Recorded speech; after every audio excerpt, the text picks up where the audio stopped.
The golden plains of Redwood Valley were silent that morning, too silent. No rustling of leaves, no distant trumpets of a herd, just the whisper of the wind carrying a sorrow it couldn't hide. And there, trembling beneath the weight of the world, stood a baby elephant, alone. His tiny frame, no bigger than a boulder, shivered under the scorching sun. Just days ago, he had a mother. Just days ago, he had a family. But now? Nothing. Rangers would later find the signs: trampled grass, the lingering stench of human greed. Poachers had struck under the cover of darkness, leaving behind no bodies, just a hollow silence and a baby who didn't yet understand why his world had shattered. This was where the unthinkable began. Imagine being 6 months old, 6 months, and suddenly the one voice that guided you, the warmth that shielded you, is gone. The calf stumbled through the brush, his tiny trunk dragging in the dirt, sniffing for a scent that no longer existed. He cried out, a high, desperate trumpet that echoed across the empty savanna. "Where are you?" But the only answer was the cruel laughter of the wind. His legs wobbled, his ears drooped. He was too young to know how to survive, too small to fight, too innocent to understand that in the wild, loneliness is a death sentence. And then the shadows began to move. When the rangers found the trampled campsite, their stomachs dropped.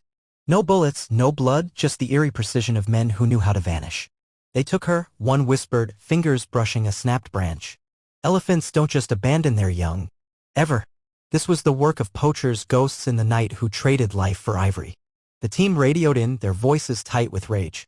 But as they scanned the horizon, one thought haunted them: if the mother's gone, where's the baby? Miles away, a lone figure trudged through the dust, his cries growing weaker with every step. And then the hunters appeared. It started as a whimper, a sound so fragile it barely disturbed the grass. Then it grew louder, raw, the kind of cry that claws at your soul.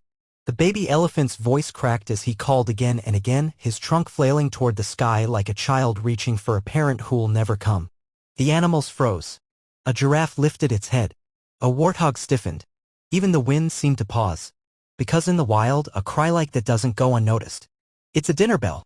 And as the sun dipped lower, they arrived, silent, golden-eyed, and hungry. 1 lion. Then 3. Then 12. They emerged like nightmares from the tall grass, their muscles coiled, their eyes locked on the trembling calf. He backed against a termite mound, his tiny heart hammering so hard you could almost hear it. The lions didn't rush. They never rush.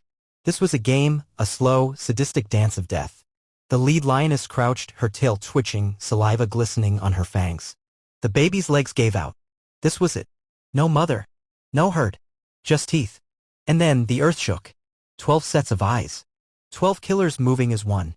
They fanned out, cutting off every escape, their breath hot and rancid. The baby elephant spun in a panic, his trunk flailing, his cries turning shrill. The lions liked that. Fear tastes sweet. The matriarch licked her chops, inching closer, her claws sinking into the dirt. The others mirrored her, tightening the noose. Somewhere above, a vulture circled. The savanna had already written the ending, until a sound unlike anything ripped through the air. Not a roar. Not thunder. Something worse. He was 6 months old. 6 months. He should have been nuzzling his mother's side, not staring down the jaws of death. The lions crept closer, their growls vibrating in his bones. The baby reared up, pathetic, brave, and let out one final, defiant trumpet. Not a cry for help this time. A challenge. The lions hesitated. For a split second, the wild held its breath. Then a crack. A branch? No, something bigger. Something that made the lion's ears flatten in primal recognition. The brush exploded, and standing between them and the calf was a monster. The lions didn't flee. Not yet. They studied the beast before them. 7 tons of scarred, battle-hardened rage. His tusks, one broken, gleamed like ancient weapons. His eyes burned with something beyond anger, beyond hate. This wasn't just an elephant. This was Titan, the outcast bull who'd vanished years ago, the ghost of Redwood Valley. The lions knew his reputation. They'd heard the stories. But hunger is a powerful motivator. The matriarch snarled, testing him. Titan didn't flinch. He charged. Not a single creature moved. Not the birds. Not the insects. Even the air seemed to freeze. Titan stood between the lions and the calf, his chest heaving. His ears flared like war banners. The lions crouched, tails lashing. One wrong move and the savanna would drown in blood. Then, Titan roared. Not a sound, a quake. A promise of violence so deep, it rattled the bones of every living thing for miles. The lioness flinched, and in that moment, the balance of power shifted. It started in the feet, a vibration so faint the lions barely noticed. Then it climbed, building until the trees trembled. Titan wasn't alone. Something was coming. Something big. The lion's eyes darted left. Right. Where was it? Asterisk, the baby elephant lifted his head, hope flickering in his eyes. And then, the brush parted. A second bull emerged, even larger, his tusks gleaming like ivory swords. The lions scrambled. This wasn't a hunt anymore. This was a war. And the elephants? They were winning. Asterisk. The lions didn't see him at first. None of them did. But the baby elephant felt it. A presence so vast, so ancient, the air itself seemed to bow in reverence. Then, like a storm-given flesh, he stepped forward. Towering, scarred, a living legend. The lions' growls died in their throats. This wasn't just another bull. This was Brutus, the beast even Titan feared. His left tusk, shattered in some long-ago battle, told a story of survival. His eyes, they burned with a fire that said, "This ends now." The calf trembled, but not from fear. For the first time since his mother vanished, he felt hope.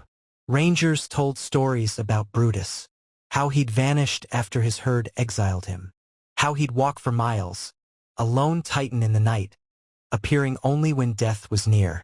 Some called him a spirit, others a curse. But today he was something else, a savior.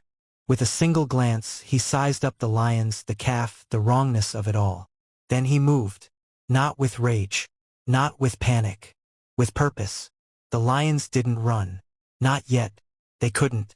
Brutus didn't let them. 5 years. 5 years since Brutus had been seen. 5 years of silence, of wandering, of loneliness. So why now? Why here? The answer was written in the way he looked at the calf. Not with pity but recognition. He knew what it was to be abandoned, to have the world turn its back. And in that moment, something in his chest, something he'd thought long dead, stirred. Asterisk, the lions hissed, edging backward. Brutus took another step, then another, and then he roared. Not a challenge. Promise. This one, it said, is mine. Asterisk. Predators don't freeze. Not unless they're prey. And in that heartbeat, that endless second, the lions weren't hunters. They were meat. Brutus's ears flared wide. His trunk coiled like a whip. The lead lioness whimpered, a sound no one had ever heard her make. The others flattened themselves to the ground, tails tucked. The baby elephant watched, wide-eyed, as the kings of the savannah cowered. Brutus didn't lunge. Didn't need to. His message was clear. Run. And run they did. Asterisk, it wasn't just sound. It was force. Brutus's roar hit like a shockwave, shaking the trees, scattering birds for miles. The lions bolted, tails between their legs, dignity forgotten. The calf stumbled back, ears ringing. And Brutus? He stood there, chest heaving, as if the roar had cost him something precious. Maybe it had. Maybe it was the first time in years he'd fought for something. Not territory, not dominance. For him. For the tiny, trembling life now staring up at him like he'd hung the stars. Lions don't retreat. Not from anything. So why now? The answer wasn't in Brutus's size, or his tusks, or even his roar. It was in his eyes. The way they glowed with something older than fear, deeper than rage. The lions knew that look. Their ancestors had passed it down in whispers, beware the bull who fights not for himself but for another. This wasn't just survival. This was sacrifice. And that terrified them more than death. The first drops fell like tears. Then the sky split open, drenching them both, washing away the dust, the fear, the loneliness. The calf pressed against Brutus's leg, his tiny trunk curling around the bull's ankle. Brutus didn't pull away. He couldn't. Not when those big, trusting eyes looked up at him like he was the answer to every prayer. Slowly, hesitantly, he lowered his trunk and touched the baby's back. Gentle. Like family. And in that moment, under a weeping sky, two outcasts became something the wild hadn't seen in years, a herd. He didn't know Brutus. Didn't know his past, his scars, his sins. All he knew was this: when the world had been claws and teeth and terror, this giant had stood between him and the dark. And so he clung, like a drowning soul to driftwood, like a sun. Brutus stiffened at first and used to touch to trust. But then, a miracle.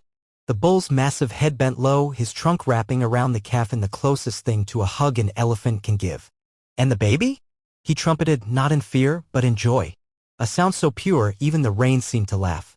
From the ridge, Ranger Cole gripped his binoculars so tight the metal creaked. He'd seen it all, the lions, the charge, the rescue. But this was impossible. Brutus was a myth, a campfire story. And yet, there he was, nuzzling the calf like it was his own. Cole's radio crackled. Status, came the voice. He couldn't answer, couldn't breathe, because in 20 years of tracking, he'd never seen this. Not once. Brutus, he finally whispered. It's really you. And then, the old bull looked up, right at him, like he'd known all along. Cole's hands shook as he lowered the binoculars. Brutus hadn't been spotted in years. Not since the massacre at Boulder Ridge. Not since his herd banished him. So why now? Why this calf? The answer hit him like a bullet. He heard the cry. Elephants could communicate over miles. Miles. And Brutus? He'd answered. Not for food. Not for territory. For this. For him. Cole's throat tightened. Because if Brutus was back, then the rules of the wild had just changed. And the lions? They wouldn't forgive. They'd return. For years, whispers of Brutus had drifted through Redwood Valley like campfire smoke. Some said he was a phantom, appearing only in moments of tragedy. Others claimed he was a demon, cursed to wander for sins no one could name. But the truth was far more powerful. Brutus wasn't just a survivor, he was a sentinel. A silent guardian who'd walked the valley's edges long after his own herd cast him out. And now, as he stood over the trembling calf, something extraordinary happened. The baby reached up with his tiny trunk, and Brutus lowered his head. In that moment, a legend became something real, something alive. Dawn broke over Redwood Valley as two unlikely travelers set out, one 7 feet tall, the other 7 tons. The calf stumbled at first, his legs still weak from terror and thirst. But Brutus? He waited, patient as mountains. When the baby faltered, the bull would stop. When he whimpered, Brutus would rumble. A sound so deep it vibrated in the bones. This wasn't just walking. This was teaching. With every mile, the calf grew stronger, more sure. And Brutus? Something in his ancient eyes began to soften, as if he'd forgotten what it meant to be needed, to be followed. The lessons came hard and fast.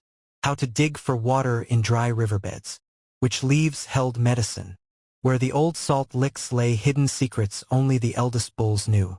Brutus showed no mercy, because the wild offered none. When the calf hesitated at a steep bank, Brutus nudged him hard. When he reached for poisonous berries, a swift trunk slapped them away. This was love, elephant style.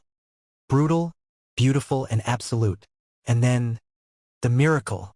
On the third morning, as Brutus demonstrated dust bathing, the calf copied him. Clumsy, overeager, perfect. For the first time in memory, Brutus' trunk curled in something almost like a smile.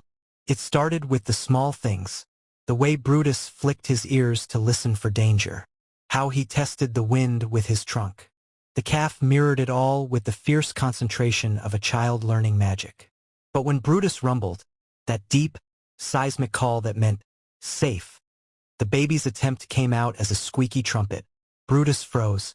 The calf panicked, thinking he'd done wrong. Then, the impossible. Brutus rumbled back, softer this time. An answer. And just like that, a language was born. Not of blood, but of choice. Of family. Under a blanket of stars, the calf pressed close to Brutus' scarred flank, his tiny breath syncing with the giant's slow heartbeat.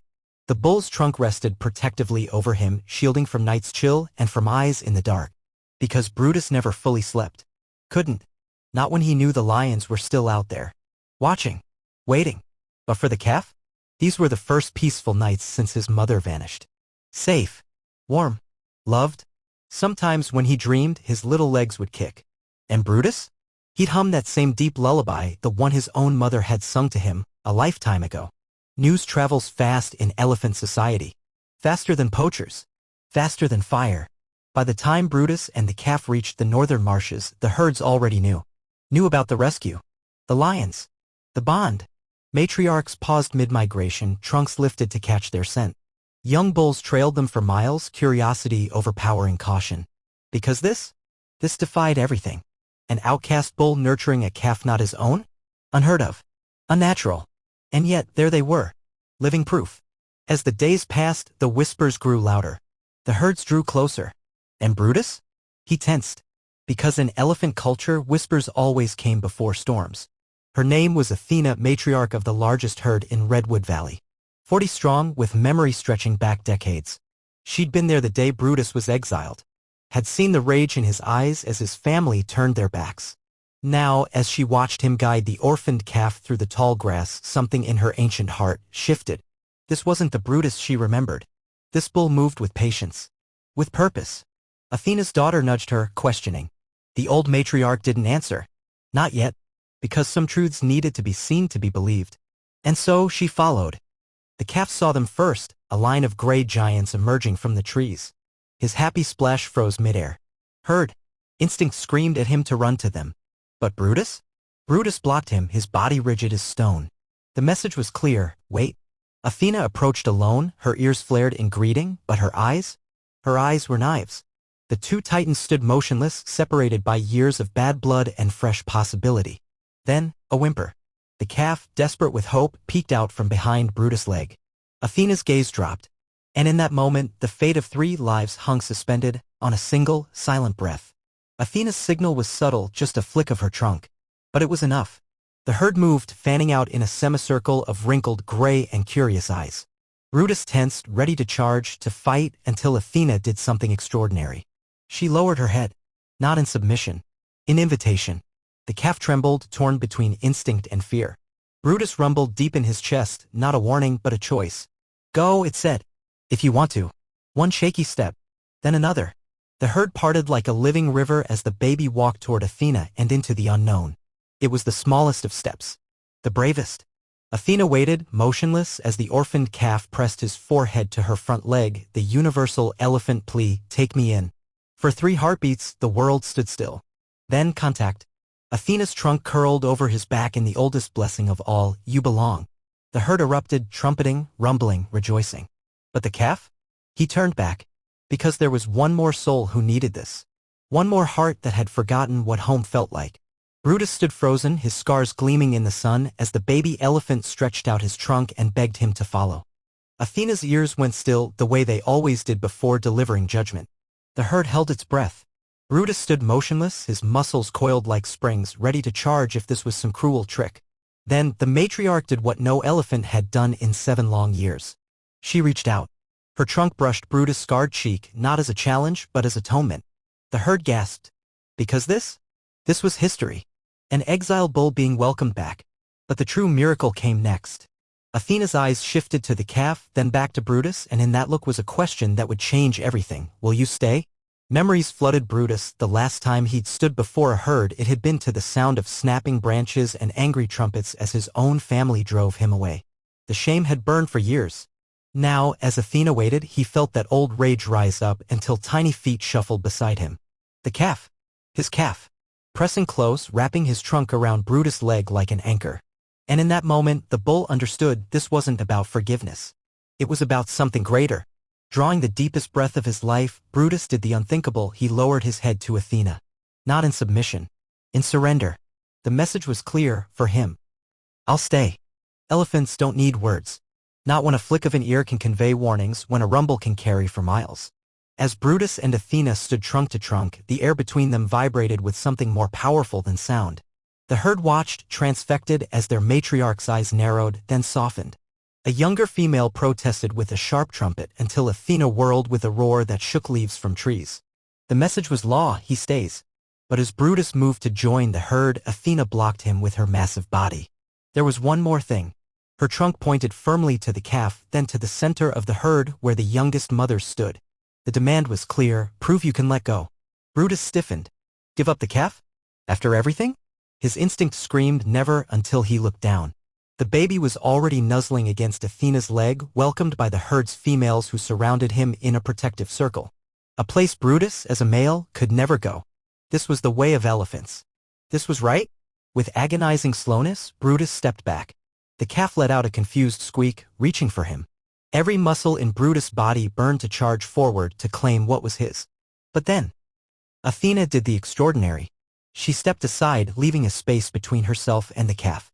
An invitation. Not just for the baby. For him. The message was undeniable: walk with us. Brutus' pulse hammered as the herd encircled them, not aggressively but ritualistically. Ancient. Sacred. Athena stood before him, her trunk raised in a gesture older than time, the bonding ceremony. This wasn't just acceptance. It was adoption. Of both of them. The calf seemed to understand before Brutus did, letting out an excited trumpet as the herd's females touched their trunks to his small body in blessing. But when they turned to Brutus, the bull flinched. 7 years of solitude had carved grooves in his soul too deep to fill. Could he do this? Should he? Then, a tiny trunk wrapped around his tusk. The calf's eyes said what words never could: "You're my family." And just like that, the last wall crumbled. For one terrible moment, the world held its breath. The calf stood between two futures: the safety of the herd's mothers and the scarred, battle-worn bull who'd fought lions for him. Athena waited, wise enough not to interfere. The choice had to be his. The baby's tiny trunk quivered as he looked from Brutus to the herd, then back. And then, movement. Not toward the females. Not away from Brutus. But sideways, planting himself firmly between them all. His squeal was unmistakable: why not both? The herd erupted in approving rumbles. Even Athena's eyes shone. Because this child hadn't just chosen a family, he created one. Merging with a herd wasn't like fighting lions. There were rules. Hierarchies. Brutus, used to answering to no one, now had to endure the young mothers inspecting his scars. The calves daring to play near his feet. Worst of all, sharing the baby. Watching as others taught him things Brutus couldn't. Every instinct screamed to charge, to claim. But then, the calf would run back to him, pressing close as if to say, "You're still mine." And Brutus? He learned. To step aside when the matriarch led. To tolerate the herd's scrutiny. Because this wasn't just about him anymore. It was about proving that even the most broken souls could heal. If given the chance. The attack came at dusk. No warning. No roar. Just claws and teeth materializing from the tall grass like nightmares. But these weren't the same lions. These were males. Bigger. Angrier. Starving. The herd's trumpets split the sky as mothers formed a protective circle around the young. Brutus charged on instinct, tusks lowered, until a terrified squeal froze him. The calf, separated in the chaos. Through the dust, Brutus saw the lead lion's jaws dripping as it stalked toward the baby. Time slowed. The herd was too far. The lions too many. In that heartbeat, Brutus faced the unthinkable. He couldn't save him alone. Unless he did what he'd never done before. Ask for help. Brutus' roar wasn't just a challenge, it was a beacon. A call the herd answered. Athena led the charge, her battle cry rallying the females as they slammed into the lions from all sides. Dust choked the air. Trunks became whips. Tusks became spears. The lions, unprepared for organized fury, scrambled back, but the biggest male wasn't retreating. It had the calf cornered against a boulder, saliva flying as it prepared to strike. Brutus moved, but he was too far. The lion lunged, crack. Athena's tusk impaled its flank, sending it tumbling. The herd surged forward, driving the predators into the night. And Brutus? He swept the calf into his trunk, holding him so tight the baby squeaked, but didn't let go. As the last lion fled, something shifted in the herd's gaze. The way they looked at Brutus wasn't just gratitude. It was respect. Athena approached, her side bleeding from where claws had raked her, and bowed. Not to Brutus. To both of them. Because today hadn't just been about saving a calf. It had been about sacrifice. About choosing the herd over pride. The baby, sensing the moment, wriggled free and did something that shattered Brutus forever. He wrapped his trunk around Athena's and Brutus, binding them together. The message was clear: we are one. And as the herd's rumbles of approval shook the earth, Brutus realized the truth. He wasn't just a guardian anymore. He was family. Not a single trumpet. Not one rustle of grass. The herd stood frozen as Brutus gently placed the trembling calf in their midst, his greatest treasure offered freely. Then, movement. Athena stepped forward, her trunk extending not to the baby but to Brutus' scarred face. The touch lingered. The herd erupted. Trumpets shook the valley as elephants of all ages rushed forward, not to take the calf away but to welcome them both. Young bulls playfully bumped Brutus' shoulders. Mothers rumbled approval as the baby was swept into their protective circle. And Brutus? For the first time in his wounded life, he belonged. Athena moved with ancient ceremony, her tusks gleaming in the sunset. What she did next would be told for generations. She broke from elephant tradition, not forcing Brutus to the herd's edges as a male but leading him to its heart. With deliberate motions, she wrapped her trunk around his tusk and the calf's tiny tail, binding them together before the entire herd. Then came the rumble, deep, resonant, vibrating through the earth itself. Not just acceptance. Not just forgiveness. A proclamation, this is family now. And when the herd answered with a chorus of rumbles, the very ground trembled with the rightness of it. That first night was different. Brutus lay between Athena and the calf, the herd's synchronized breathing surrounding him like a living fortress. No more listening for lions alone. No more solitary vigils. When he startled awake from old nightmares, a trunk would immediately touch his side, sometimes Athena's, sometimes the calf's, sometimes others. The messages varied but meant the same, we're here. As dawn painted the savanna gold, Brutus did something he hadn't done since childhood. He slept deeply, his massive body curled protectively around the calf while the herd stood guard. The lone guardian had become part of something greater. And it was beautiful. The transformation was miraculous. With proper nutrition and protection, the baby elephant flourished. His ribs disappeared under healthy flesh. His playful trumpets became herd favorites. But the real magic? How he moved effortlessly between worlds, nursing from the females, learning from the older bulls, but always returning to Brutus with some new skill to show. Athena watched with knowing eyes as the calf deliberately mirrored Brutus' movements during dust baths, even attempting his deep warning rumbles. The message was unmistakable. I want to be like you. And when the baby successfully uprooted his first small tree, who was there to nudge him proudly? Not the matriarch. Brutus. Ranger Cole's radio crackled with disbelief. You're telling me Brutus is traveling with a herd now? Through binoculars, he watched the impossible, the infamous loner walking shoulder to shoulder with Athena, the calf bouncing between them. The footage went viral. Scientists argued. Poachers took notice. But the herd had changed too. Where before they might have fled human presence, now they stood their ground when Brutus did. And when drones flew too close, it was never Athena who charged first. The legend wasn't just about a rogue bull anymore. It was about what happens when broken things heal and become stronger at the broken places. The world couldn't get enough. Memes of Brutus and the calf crashed servers. Donations flooded conservation groups. But the real magic happened in Redwood Valley itself. Other exiled bulls, ones who'd wandered alone for years, began appearing at the herd's edges. Not challenging, not threatening, just watching. And Athena? She allowed it, because one reformed outcast had shown the way. Meanwhile, Brutus developed a peculiar new habit. Whenever the herd crossed paths with lone males, he'd rumble something that made them pause. The calf, now growing strong, would mimic the sound perfectly. The message? Simple. There's another way. They found the lions first, or what remained of them. Ranger Cole's team tracked the pride to a dry riverbed, 3 emaciated males, ribs protruding but unharmed.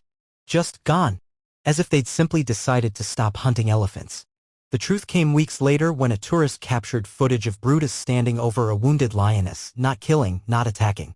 Just standing, guarding, until her pride came to lead her away. The calf watched these encounters with fascination, beginning to mirror this strange mercy. And when Brutus looked back at his old solitary paths one final time, the growing juvenile pressed against his side as if to say, that's not you anymore. Brutus' answering rumble sounded suspiciously like peace. Seasons turned. The calf grew into a sturdy juvenile with Brutus' stubbornness and Athena's wisdom. Then came the day they found it, a tiny, shivering elephant trapped in mud, her herd's tracks leading away. The juvenile needed no prompting. His trumpet rang out, part alarm, part promise, as he charged toward danger without hesitation. Brutus moved to follow, but Athena blocked him with a knowing look. This was the juvenile's moment now. As they watched him carefully extract the baby, rumbling reassurance, Brutus' chest swelled with something indescribable. The lone guardian's greatest lesson hadn't been about survival. It was about ensuring the chain of compassion never broke. Because in a world of abandonment, it's about finding family. In a universe of cruelty, it's about choosing kindness. Brutus could have remained the scarred monster of Redwood Valley. The calf could have grown into just another traumatized survivor. But look at them now, the juvenile teaching younger orphans how to dustbathe, Brutus gently headbutting Athena in their private jokes, the herd thriving like never before. This isn't just an animal story. It's a mirror. A challenge. A burning question: what will you do with your broken pieces? Will they make you bitter? Or will you, like a certain scarred bull, use them to build something extraordinary? The camera lingers on them as the credits roll, Brutus napping in the shade, the now teenage calf playfully sparring with others, Athena keeping watch. Normal elephant behavior, except for how the juvenile always checks that Brutus is nearby. Except for how the herd's males now gather around Brutus like disciples. Except for how Redwood Valley itself seems different. Kinder. The truth? Love didn't just save that first baby elephant. It reshaped an entire ecosystem. Because when a hardened outcast chose compassion over survival, he proved nature's most radical law, that sometimes the wildest hearts make the best fathers.